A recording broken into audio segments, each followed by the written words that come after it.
I thought it was a really, really good college baseball game. Sean Mellon was very good for them. Zarian Sharp gave us a great start. The bullpen was solid behind him, and offensively, both teams had big two-out hits in their three-run innings, and we got the last opportunity there in the bottom of the eighth, with Noah getting on base with a leadoff bunt, and Kep comes up with a huge two-strike, two-out base hit to put us in the lead. Well, it was a one-out base hit, but big two-strike base hit, and then Braden Gorham. Can't say enough about Braden. I mean, Braden's worked extremely hard to get back. He's been out for, he's missed 6 weeks, and threw a really good inning up at Campbell on Wednesday, and then solid 3 outs to close the game out tonight. Zarian looked impressive out there. Didn't give up a hit, or didn't give up a run. How impressive is that? It's supposed to be a 2 o'clock first pitch, then 4, then 5, to kind of maintain that focus and just be ready when you do get called.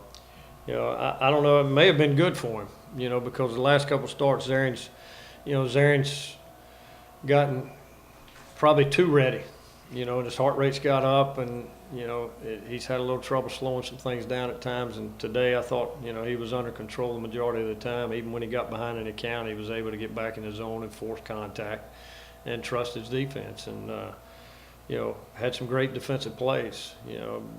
Takes a ball back in off of Holzwasser's bat. Noah runs a ball down in left center field. Brooks in the 8th inning dives and makes a play down the line, shot out the wrong barrel from Rosen with a runner at second and 1 out. A couple other balls run down in the gaps, and but really solid defensively. And like I said, it was a really, really good college baseball game on both sides. You got 3-0. The bullpen gives up a few runs, tied. You never really felt like the offense kind of got tight. They still saw their pitches and seemed like they were still ahead. They did their job. Yeah, we didn't have a real good bottom of the 7th. After they scored their 3, we went 1, 2, 3 and went back out, and Blake did a good job. Unfortunately, he gives up a fisted 3-2 count single to dump single into left field, and then they sack.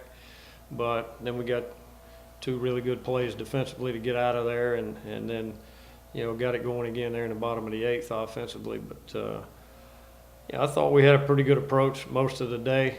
We hit a lull a little bit after the 3-run inning for a couple innings, but I've got to credit Sean Mellon on some of that too. He threw the ball extremely well.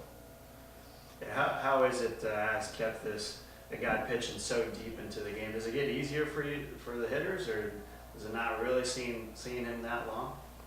Well, I don't know. I think at times it helps because you've seen, by the time you get to the back end, you've seen about everything he's got. But a pitcher that's as good as he is, he has a tendency. He's not going to stay with the same pattern the whole time either. But so I don't know really who's got the advantage, because the pitchers have seen our hitters, and they made some pretty good pitches against us. And I thought Kep had a really balanced approach there in the bottom of the 8th. We had talked in the dugout, and I told him, I said, look, we bunt Metis here, they're walking Jones going to you, and just get something you can handle and take an aggressive swing. I thought he'd been pushing the ball, kind of guiding the ball first 2 or 3 at bats, and wasn't quite as aggressive as he has been. And that 2-strike swing was a really good swing.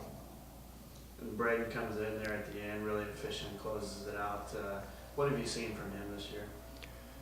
He's just, he wants to get in the mix, get back in the mix, and like I said, after being out for 6 weeks and dealing with some injury issues, now that he's healthy, he's certainly somebody that we're going to get back in there, because he he was one of our mainstays out of the bullpen before he started having some issues. And, you know, there was no question in my mind who we were going to in the ninth once we took the lead. And even had we not scored, we were going to him anyway, because, you know, he's a solid 3-pitch guy that's got command of all three, and has the ability to keep some hitters off balance. And typically he pitches ahead in the count. You get swept in your first CA series here at home. Did that kind of flip a switch maybe in the guys that they weren't going to let that happen again? It should have. No doubt. You know, we were certainly unbelievably disappointed in the way we performed that weekend. It was one of the worst weekends we've had in a long time. And it wasn't the entire weekend. It was, you know, it was enough where we had 2 1/3 innings or 2 1/2 innings in the Friday game where we didn't play well and we gave it away. We had a couple innings on Sunday game where, you know, we didn't play clean and put us behind the 8 ball. So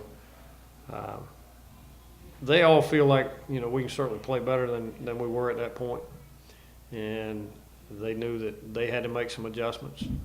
And I'll give them credit, you know, over the last 4 or 5 days since Tuesday night, you know, we didn't swing it real good Tuesday night, and a lot of that goes to, you know, the credit goes to East Carolina's arms. But, you know, I think our guys have done a much better job making some adjustments at the plate and competing better at the plate. And they've all done a better job in the dugout. You know, they've stayed in the game, they've talked the game. Our pitchers that have a chance to pitch on those days, they're paying attention to the lineup, so they've got a feel for who they're facing when they get an opportunity. And, you know, the hitters are passing along information, and that's the way it's supposed to be. So we're finally getting to that point. Now, we can certainly continue to get better.